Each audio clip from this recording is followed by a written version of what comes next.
Bismillahirrahmanirrahim. Assalamualaikum warahmatullahi wabarakatuh.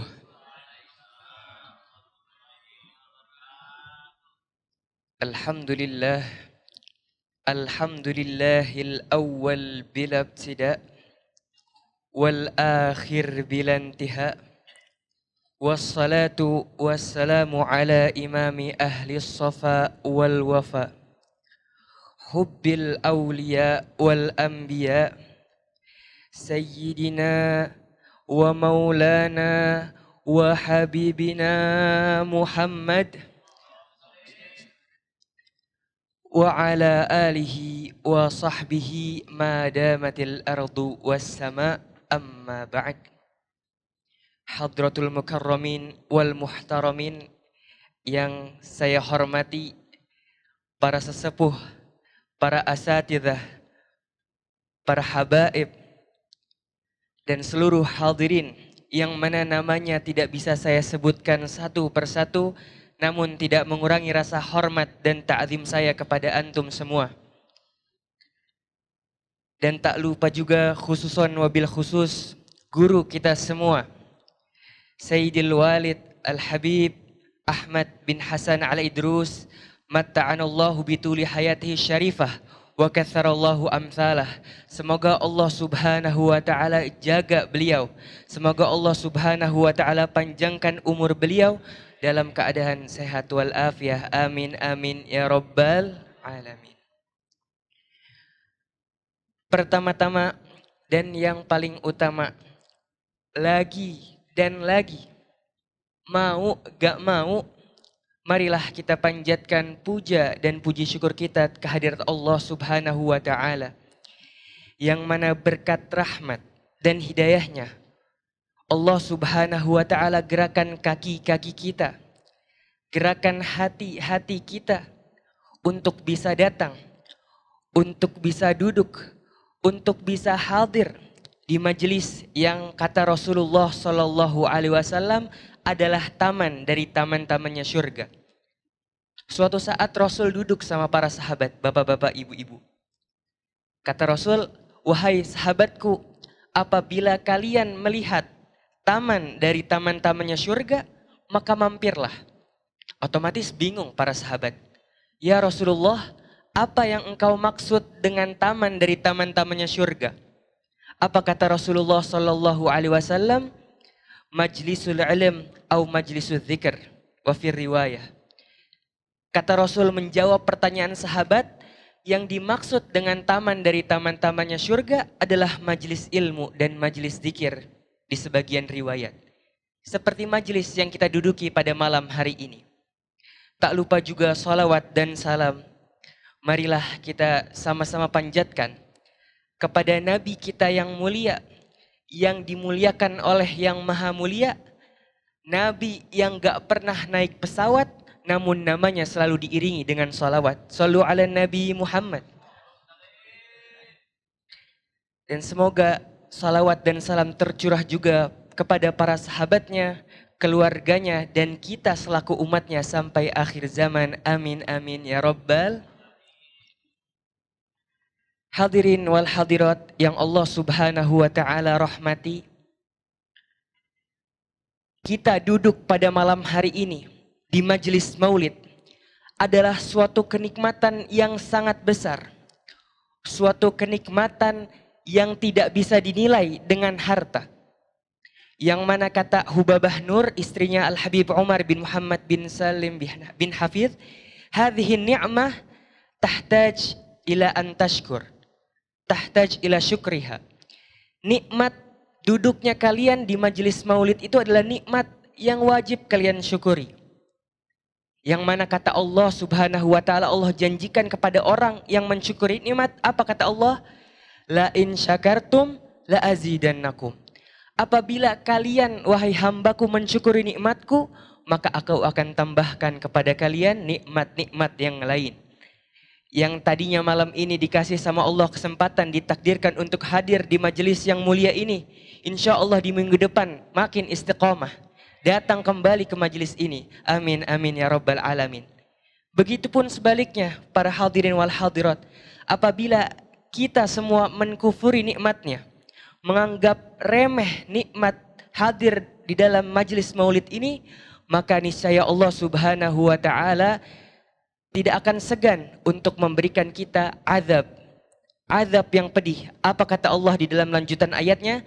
La in syakartum la azidannakum wa la in kafartum inna azabi lasyadid. Apabila kalian mengkufuri nikmatku, maka niscaya azabku sangatlah pedih. Dan ingat para hadirin, awalul azab huwa raf'un ni'mah.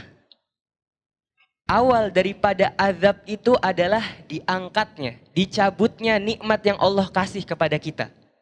Jadi kalau bapak-bapak sama ibu-ibu dikasih kesempatan untuk hadir di majelis pada malam hari ini, syukurin. Alhamdulillah. Bersyukur sama Allah dikasih nikmat yang besar. Nanti kalau antum semua, nanti para hadirin wal hadirat tidak mensyukuri nikmat yang Allah kasih, fana'udzu billahi min dzalik. Allah Subhanahu wa taala cabut nikmat tersebut. Akhirnya enggak Allah takdirin lagi untuk hadir di majelis yang seperti ini. Fana'udzu billahi min dzalik. Hadirin wal hadirat rahimani wa rahimakumullah. Al-Habib Ali bin Muhammad Al-Habsyi berkata dalam kitabnya, Masyi kama majma'il maulid yujallil kurub. Gak ada yang kayak majelis maulid itu yang membuat hati kita senang, hati kita bahagia. Subhanallah bapak-bapak ibu-ibu, kalau kita lihat di majelis maulid, dari ujung ke ujung, dari yang kecil sampai yang besar, semuanya bahagia. Betul apa betul? Semuanya senang menyambut kelahirannya Nabi Muhammad sallallahu alaihi wasallam. Masyi kama majma'il maulid yujallil kurub. Gak ada kata Al-Habib Ali bin Muhammad Al-Habsyi seperti majelis maulid yang bisa menghilangkan kesumpekan, kesedihan di dalam hati kita semua. Maka bapak-bapak ibu-ibu kalau misalkan lagi sumpek, jangan jauh dari majelis maulid. Kalau lagi sumpek, bukannya diem di rumah, bukannya buka HP, bukannya scrolling. Bukannya lihat sosial media, bukannya main kesana kemari. Kemana datangnya?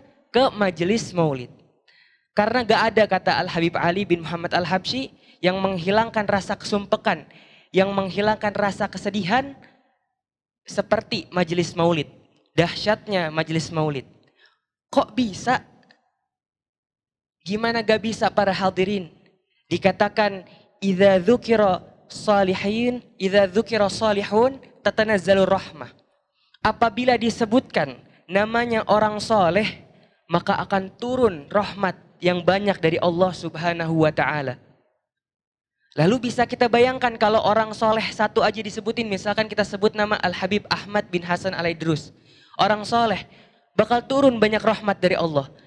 Kita bayangin gimana pemimpinnya para orang soleh, yaitu Sayyiduna Muhammad sallallahu alaihi wasallam. Bisa kita bayangkan betapa banyak rahmat yang turun dari Allah Subhanahu wa taala. Kemudian Al-Habib Ali bin Muhammad Al-Habsyi mengatakan, "Dza majma'il yahduruhan nabi wa ahlul ghuyub." Perkumpulan maulid itu dihadiri oleh Nabi Muhammad SAW dan para ahlul barzakh daripada aulia dan salihun itu hadir di majelis maulid ini. Ada satu kisah, bapak-bapak ibu-ibu, Al-Habib Muhammad bin Alawi Al-Maliki Al-Hasani.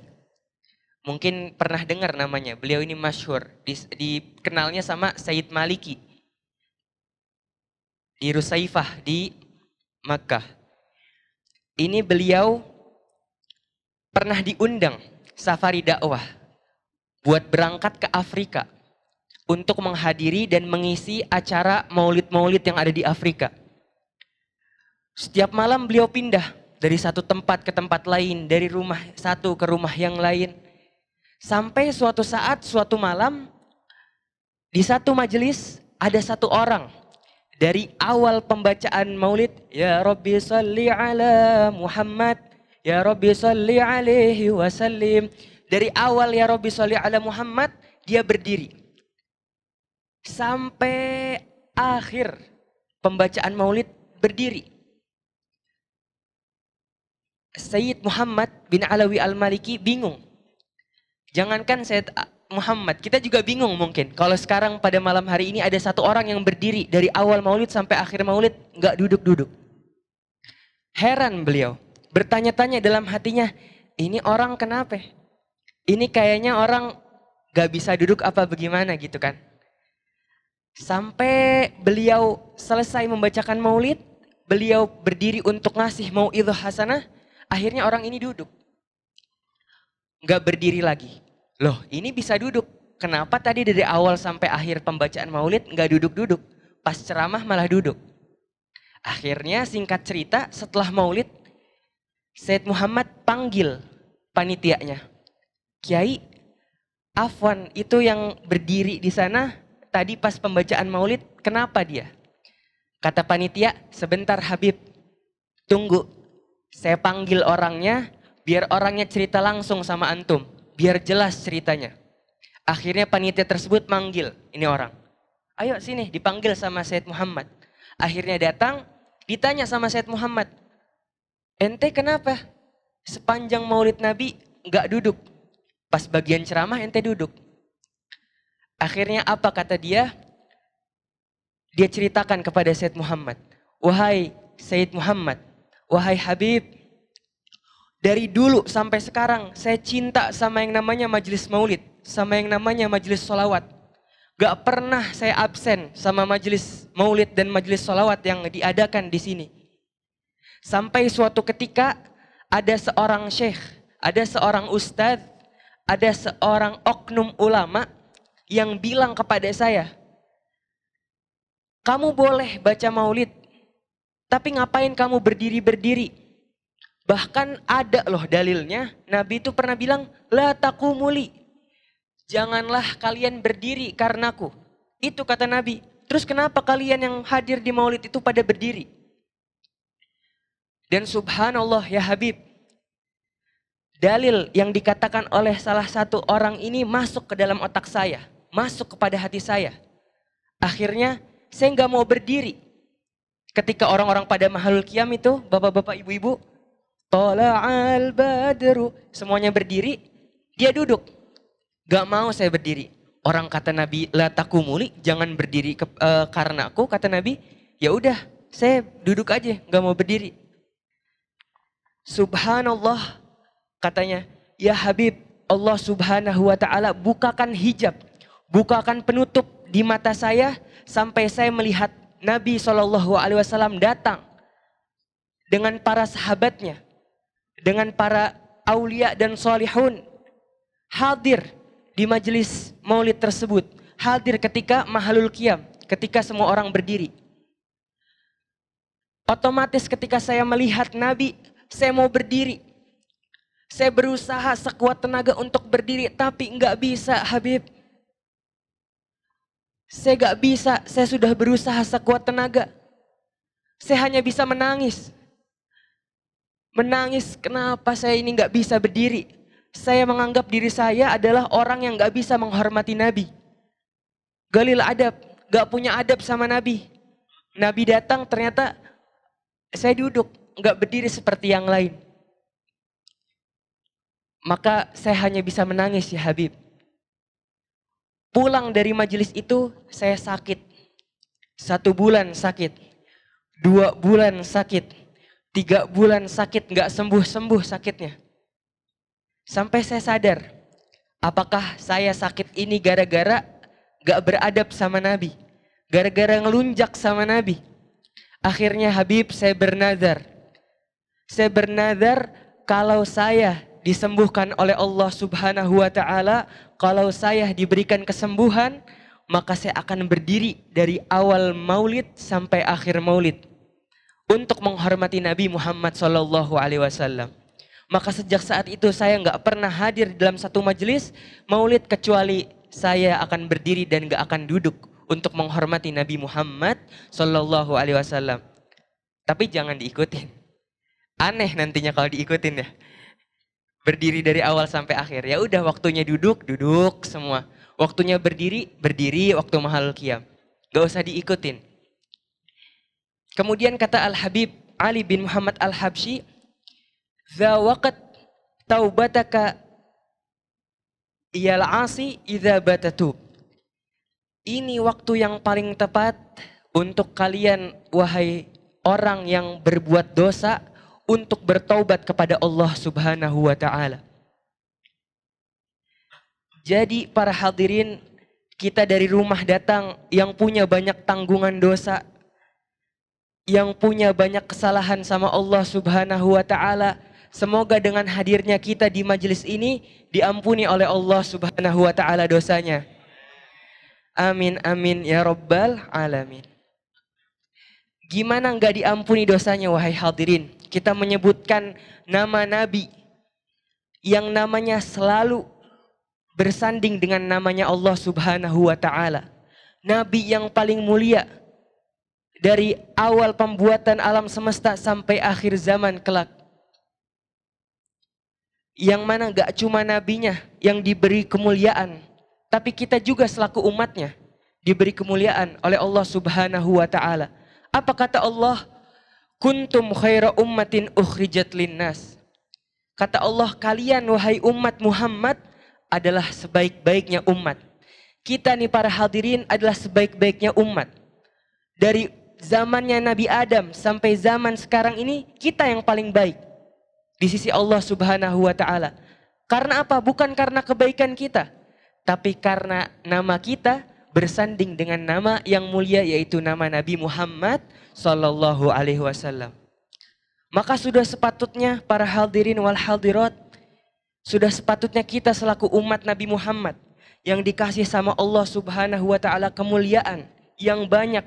Bahkan katanya nanti kita waktu mau masuk surga, amin semuanya dimasukin surga sama Allah ya. Waktu kita mau masuk surga, gak ada yang boleh masuk surga kecuali setelah umatnya Nabi Muhammad. Jadi kalau nomor antrian itu kita nomornya paling awal, nomor antriannya untuk masuk ke dalam surganya Allah Subhanahu wa taala. Sudah sepatutnya kita cinta sama Nabi Muhammad. Sudah sepatutnya kita rindu sama Nabi Muhammad sallallahu alaihi wasallam.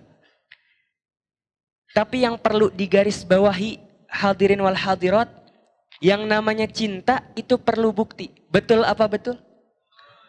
Kita kalau datang mau ngelamar seseorang dengan modal cinta, kira-kira dibilang apa? Mana buktinya gitu kan? Saya cinta sama kamu, mana buktinya? Kasih bukti. Betul apa betul? Nah yang namanya cinta ini perlu bukti. Gimana? Apa buktinya? Apa buktinya kita cinta sama Nabi Muhammad SAW? Kata Al-Habib Ali Al-Jufri dalam satu kesempatan, dalam satu ceramahnya, ada 3 buktinya. Yang pertama apa? Yang pertama buktinya adalah ketika kita senang untuk menjalankan sunnahnya Nabi Muhammad SAW, untuk mengikuti Nabi Muhammad SAW. Di dalam hadis kata Nabi, man ahya sunnati faqad ahabbani, wa man ahabbani kana ma'i fil jannah. Kata Rasul, barang siapa yang cinta kepadaku, barang siapa yang menghidupkan sunnahku, maka sungguh dia telah mencintaiku. Dan barang siapa yang mencintaiku, maka dia akan bersamaku di surga kelak. Amin amin ya rabbal alamin. Itu bukti yang pertama. Semangat atau senang menghidupkan sunnahnya Nabi Muhammad SAW. Apa sunnah-sunnahnya Nabi? Masuk ke masjid pakai kaki kanan, keluar masjid pakai kaki kiri, pakai baju mulai dari kanan, buka baju mulai dari lengan yang kiri, pakai siwak. Dan banyak banget sunnahnya Nabi Muhammad SAW. Makan duduk, minum duduk, itu sunnah, semuanya sunnah. Dan ketika kita menjalankan hal-hal sepele di mata kita, niscaya itu sungguh besar di mata Allah Subhanahu wa taala. Kelihatannya sepele, kelihatannya gampang, tapi itu sangat besar di sisi Allah Subhanahu wa taala dan bisa menjadi bukti cinta kita kepada Nabi Muhammad sallallahu alaihi wasallam. Yang kedua, buktinya apa kata Al-Habib Ali Al-Jufri? Banyak mengucap, banyak mengingat Nabi Muhammad sallallahu alaihi wasallam. banyak bersolawat kepada Nabi Muhammad SAW. Kira-kira bapak-bapak, ibu-ibu, kalau bapak-bapak, ibu-ibu dan hadirin wal hadirat sekalian lagi suka sama suatu hal, lagi cinta sama suatu hal, pasti bakal banyak nyebutin hal-hal yang disukai tersebut. Ada fulan lagi dimabuk cinta, pengantin baru, masih dimabuk cinta. Sering nyebutin nama pasangannya, nama orang yang dicintainya, nama sesuatu yang dia cintainya.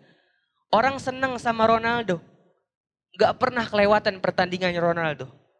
Dari zaman Real Madrid sampai pindah ke Al-Nassr, tetap aja cinta sama yang namanya Ronaldo. Karena apa? Karena udah cinta. Jadi terus disebut, terus diikuti. Itulah bukti cinta yang kedua. Banyak bersolawat kepada Nabi Muhammad SAW. Dalam hadis juga dikatakan, Man shalla alaiya wahidah, sallallahu alaiha biha ashrah. Barang siapa yang bersolawat kepadaku satu kali, kata Nabi, maka Allah Subhanahu wa ta'ala akan berikan salawat. Maka akan Allah Subhanahu wa ta'ala bersolawat kepada orang tersebut 10 kali. Jadi salawatnya satu kali, dibalasnya 10 kali. Bahkan bapak-bapak, ibu-ibu ada riwayat, ada cerita lagi nih. Biasanya senang cerita ya, biar gak ngantuk biasanya. Nah, ada cerita, ada riwayat, dulu Nabi waktu Isra wal Mi'raj, tahu Isra wal Mi'raj? Waktu Nabi ketemu sama Allah Subhanahu wa ta'ala di Sidratul Muntaha. Nabi naik ke langit, di atas langit ketujuh. Bertemu sama Allah Subhanahu wa ta'ala untuk perintah sholat 5 waktu. Sebelum sampai Nabi ketika naik buraq ke langit ketujuh, sebelum sampai ke langit ketujuh, Nabi lihat ada satu makhluk yang setiap tangannya bercabang. Setiap cabang tangannya lagi bercabang. Setiap tangannya lagi bercabang lagi. Sampai nggak terhitung sama Nabi jumlah tangannya, jumlah jarinya.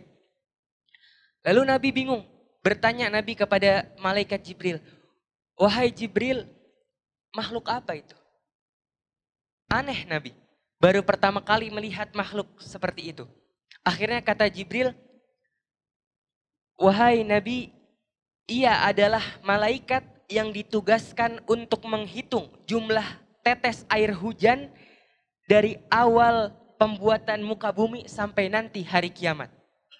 Bayangkan betapa banyaknya air hujan yang turun. Dia hitung, tugasnya ngitung air hujan.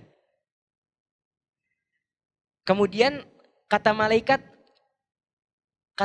yang ngitung air hujan ini, wahai Nabi, aku bisa menghitung air hujan dari awal pembuatan muka bumi, zaman Nabi Adam sampai nanti hari kiamat, tapi ada satu yang gak bisa aku hitung. Kemudian Nabi bingung, apa yang gak bisa kamu hitung? Salawat dan pahala yang Allah Subhanahu wa ta'ala berikan kepada seorang yang mana ketika bersalawat dia hadirkan hatinya. Dia rindu kepada Nabi Muhammad SAW. Menghadirkan hatinya khusyuk. Senang dengan salawat yang dia ucapkan. Maka aku tidak bisa menghitung pahala yang Allah berikan kepada orang tersebut. Bayangkan para hadirin betapa banyak pahala, betapa banyak rahmat, betapa banyak ampunan yang Allah berikan kepada umatnya Nabi Muhammad SAW ketika dia bersalawat kepada Nabi Muhammad SAW. Kemudian yang ketiga tandanya kata Al-Habib Ali Al-Jufri adalah ketika dia cinta, ketika dia senang mengikuti Nabi Muhammad SAW. Yang pertama tadi menghidupkan sunnahnya, kedua bersalawat sering mengucapkan namanya Nabi Muhammad SAW. Kemudian yang ketiga adalah senang untuk mengikuti jejaknya Nabi Muhammad SAW. Apa yang Nabi Muhammad SAW perintahkan, maka lakukan. Nabi suruh sholat, kita sholat. Nabi suruh puasa, kita puasa. Nabi suruh zakat, kita bayar zakat. Yang wajib-wajib yang diperintahkan oleh Nabi SAW kita lakuin. Yang Nabi larang, kita jangan lakuin. Nabi larang minum minuman keras, jangan minum minuman keras. Nabi larang kita main judi online. Jangan main judi online.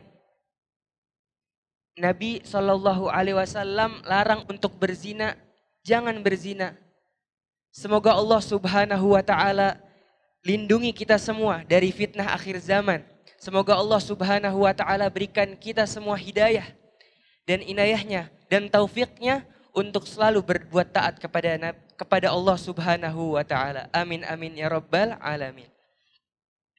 Sebenarnya bapak-bapak, ibu-ibu, saya nggak pantas untuk ngomong di depan antum semua sekarang untuk memberikan tausiah atau untuk memberikan ilmu yang sedikit ini. Akan tapi karena imtithalanil amr, karena mematuhi perintah guru saya, Al-Habib Ahmad bin Hasan Al-Idrus, maka dikatakan, katanya adab yang mematuhi perintah guru itu lebih baik daripada melakukan akhlak yang baik. Jadi duduknya saya di sini, berbicaranya saya di depan antum semua sebenarnya tidak pantas. Antum semua masih lebih baik dari saya untuk bisa duduk di sini untuk memberikan ilmu, untuk sharing ilmu. Akan tapi karena saya diperintah oleh guru saya, maka saya patuhi perintahnya. Seperti itu. Semoga semua hadirin wal hadirat yang hadir pada malam hari ini dicatat oleh Allah Subhanahu wa taala sebagai orang-orang yang cinta sama Nabi Muhammad sallallahu alaihi wasallam. Dan cukup sekian yang bisa saya sampaikan. Mohon maaf apabila ada salah kata dan perbuatan baik disengaja ataupun tidak disengaja. Mohon dibukakan pintu maaf yang sebesar-besarnya. Semoga di lain kesempatan bisa bertemu lagi. Doanya semua insya Allah bisa balik lagi ke sini, bisa duduk sama antum semua, bisa ambil berkah dari antum semua. Amin amin ya rabbal alamin. Wallahul muwafiq ila aqwamit thariq. Wassalamualaikum warahmatullahi wabarakatuh.